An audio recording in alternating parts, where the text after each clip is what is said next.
नमस्कार दोस्तों, राम राम। काफ़ी दिन हो गए आप लोगों से बात किए हुए। नवरात्र का वक्त समय चल रहा है, तो इसलिए मैंने सोचा एक बार नवरात्रों में भी आपसे बात हो जाए। नवरात्र के बारे में बात करना है और बहुत सारे हॉट टॉपिक्स चल रहे हैं आजकल। कुंभ बड़ा हॉट टॉपिक चल रहा है और सबसे बड़ा जो हॉट टॉपिक है वो है कोरोना का सेकेंड वेव। अब देखिए, अगर हम लोग देखें, जब पिछले साल कोरोना का फर्स्ट वेव आया और सितंबर में उसका पीक आया और धीमे धीमे करके जनवरी फरवरी में ऑलमोस्ट कोरोना का ऐसा लगा कि हिंदुस्तान से जा रहा है। 7 से 8 हज़ार केस ऑल इंडिया में होते थे और ये लगा कि अब चला जाएगा। और उसके बाद ये अचानक एकदम से जो डबल म्यूटेंट एक इसका आया।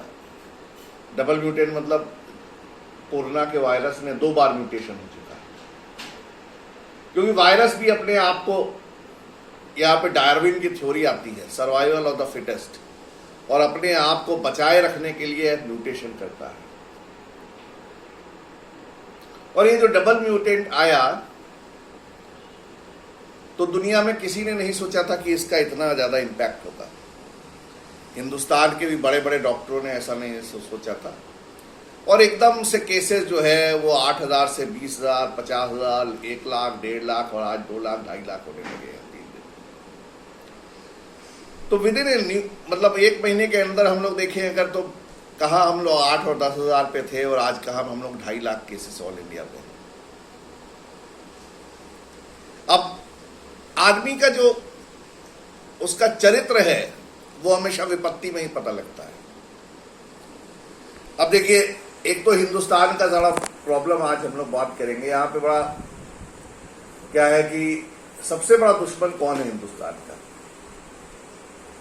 क्या पाकिस्तान? क्या चीन? तो मैं कहूँगा नहीं। सबसे बड़ा दुश्मन यहाँ का जो सूडो सेकुलर है वो है यहाँ का, और इसको मैं आज प्रूव करूंगा। आज बहुत से लोग फेसबुक पे ऐसे कमेंट्स करते हैं कि साहब मोदी जी ने तो आप मंदिर बनाने के लिए कहा था, तो मोदी जी से अस्पताल मत मांगिए, या अगर आपने जो है पैसा जो है खर्च कर दिया मंदिर बनाने में, तो अस्पताल का इंफ्रास्ट्रक्चर कहां से आएगा। तो ऐसे जो सूडो सेकुलर लोग होते हैं, मैंने जैसे कहा कि विपत्ति में ही चरित्र का पता लगता है। जैसे ही थोड़ी सी विपत्ति आई, थोड़े से केसेस बढ़े, लोग इस तरह के नॉनसेंस कमेंट्स करने लगे। अब देखिए, मोदी जी ने तो कोरोना बढ़ाया नहीं था, लेके आए नहीं थे चाइना से। इनफैक्ट जब पहले वेव आया था तो हिंदुस्तान में एक पीपीई किट भी नहीं बनता था। ये करंट सरकार और मोदी जी के एफर्ट्स की वजह से यहाँ पीपीई किट बनने लगे। हिंदुस्तान का में जो वैक्सीन बना उसकी मांग सारी दुनिया ने करी। पहले हम कभी भी हमने आज तक 70 साल के इतिहास में 1 साल के अंदर हिंदुस्तान ने कोई वैक्सीन नहीं बनाया था। आज कोवैक्सीन जो प्योर हिंदुस्तानी बना हुआ है, that is one of the best in the world. वो बात और है कि हमारी प्रोडक्शन कैपेसिटी थोड़ा उतनी नहीं है जिसे हमें बढ़ाना चाहिए, धीमे धीमे बढ़ा ही रहे हैं। दुनिया का सबसे बड़ा वैक्सीनेशन ड्राइव आज की तारीख में चल रहा है। तो जब कुछ बेवकूफ लोग इस तरह की बातें लिखते हैं तो ये पता लगता है कि कितने वो सीडो सेकुलर हैं, उन्हें कुछ नहीं मालूम है देश के बारे में। लोग कहते हैं एम्स बनाना चाहिए था। आपको पता है सन 2003 तक हिंदुस्तान में एक ही एम्स था। सन 1952 में जब पहला एम्स बना है, उससे के बाद सन 2003 तक हिंदुस्तान में एक ही एम्स था। और उसके बाद श्री अटल बिहारी वाजपेयी जी ने 6 एम्स को सैंक्शन किया 2003 में, तो टोटल 7 हो गए। और उसके बाद मोदी जी ने कम से कम 15 एम्स और सैंक्शन किए और 22 एम्स फंक्शन हो जाएंगे 2025 तक। तो ये इतने एम्स किसने सैंक्शन किए भैया?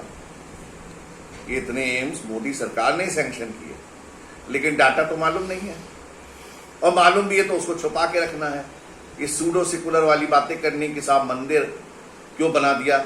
अरे किसी ने अमेरिका में जाके कहा, इटली जिसका दुनिया में सबसे बड़ा हेल्थ इंफ्रास्ट्रक्चर है और जहां सबसे ज्यादा लोग मरे दुनिया में कोविड से, वहां किसी ने नहीं पूछा कि चर्च क्यों बनाया, चर्च की जगह अस्पताल और ज्यादा बनाते। अरे जितने थे उतने में कितने मर गए। अमेरिका में जाके किसी ने नहीं पूछा कि स्टैच्यू ऑफ लिबर्टी क्यों बनाया, यहां लोग कहते हैं सरदार पटेल का मूर्ति क्यों बनाया। साहब अमेरिका में कोई नहीं पूछता कि स्टैच्यू ऑफ लिबर्टी क्यों बनाया। क्यों? क्योंकि वहां सूडो सेकुलर नहीं है। और एक आंकड़ा मैं और देना चाहूंगा भाई, आज की तारीख में लोग कहते हैं 1000 आदमी रोज मर रहा है कोविड से। मैं मान लेता हूं और बीमारियों से 1200-1300 लोग अभी पिछले 1-2 दिन में हुए, और बीमारियों से 400-500 लोग और मर जाते होंगे पर डे कोविड से हिंदुस्तान में। पर क्या आपको पता है कि डेली 17,000 लोग पैदा भी होते हैं?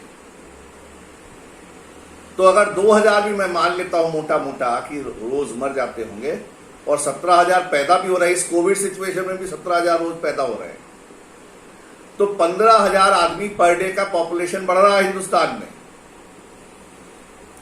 15,000 इंटू 30,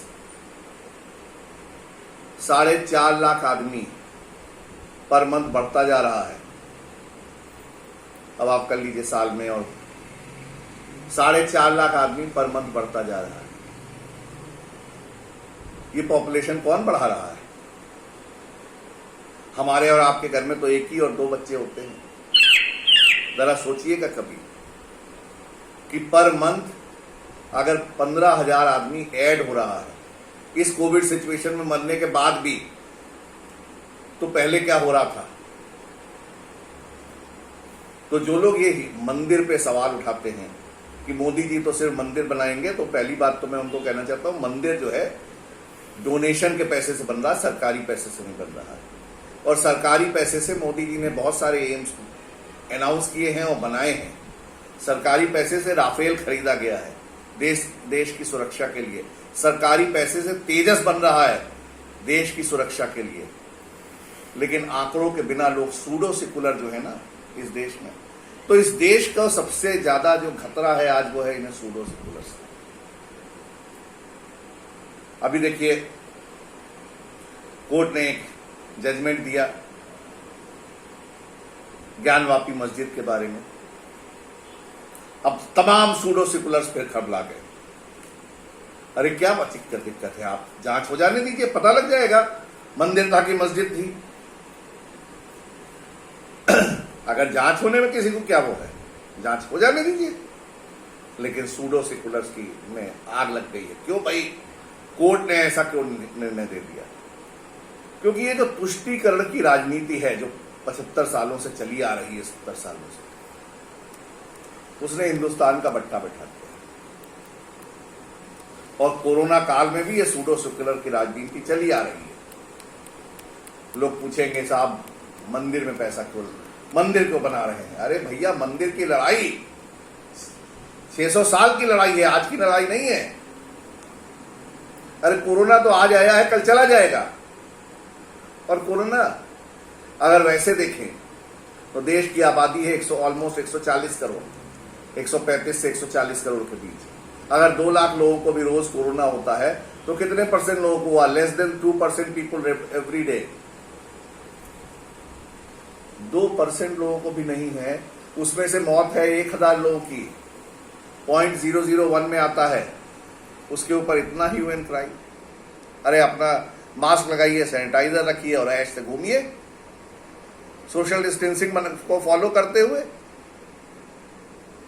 और भगवान पे विश्वास रखिए। भगवान पे विश्वास होगा तो एक बात बता दूं, कोरोना नहीं आएगा। और अगर रोज आप ये मंदिर क्यों बना रहे हैं करेंगे तो जरूर कोरोना आएगा।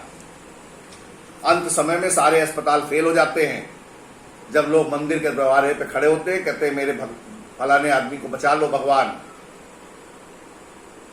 उस समय बड़े बड़े अस्पताल, बड़े बड़े डॉक्टर फेल हो जाते हैं, कहते हैं तो साहब भगवान को याद कर लीजिए। तो इस तरह जो लोग इस तरह का सवाल उठाते हैं उनको मैं बताना चाहता हूं कि देखिए आपने बहुत अति कर ली, तभी इस तरह के वायरस आते हैं। बार बार पहले भी मैंने एक बार कहा था, एक वायरस था रक्त बीज नाम का दानव, जिसकी बात हम लोग करते हैं, नवरात्र की बात हो रही है इसलिए कह रहा हूं। और जहां उसका रक्त गिरता था वहीं नया रक्त बीज हो जाता था। आज कोरोना क्या है, जिस आदमी को वायरस टच कर लेता है उसको, तो ये एक नया रक्त बीज है। तो इसलिए वो भी कभी उस जमा इस रक्त बीज को खत्म करने का भी वही तरीका है कि एक बार फिर मां काली को आके उसका रक्त पीना पड़ेगा। नवरात्र है, मां काली की पूजा करिए, कोरोना अपने आप निपट जाएगा। लोग कहते हैं कुंभ में साहब फैला रहे हैं, कुंभ से फैला रहे हैं। कुंभ में क्या कोरोना कहीं आया था? अरे कुछ इन्फेक्टेड लोग पहुंच गए होंगे, उससे दूसरे किसी को हो गया, इसमें कौन ऐसा वो हो गया? और करोड़ों आदमी कुंभ में गया था, उसमें से कुछ 50-60 हजार लोगों को कोरोना हुआ। फिर परसेंटेज निकाल लीजिए। लेकिन बदनाम करेंगे क्यों कुंभ को? क्योंकि सूडो सेक्युलरिज्म का मुखौटा ओढ़ रखा है, तो कुंभ को बदनाम करेंगे। अरे एक निकालिए कितने करोड़ आदमी कुंभ में गया और उसमें से कितने लोग कोरोना पॉजिटिव हुए, निकाल लीजिए आंकड़ा। तो ये जो सूडो सेक्युलर है ना, ये इस देश के लिए सबसे बड़ा खतरा है। और फिर मैं कहता हूं, रक्त बीज को खत्म करना है, कोरोना को खत्म करना है, तो मां काली का पाठ करिए, सब खत्म हो जाएगा कोरोना। और देश के प्रधानमंत्री ने, जिसने इस देश का नाम दुनिया में रोशन किया है, उसको इस तरह से बदनाम करने की कोशिश मत करिए।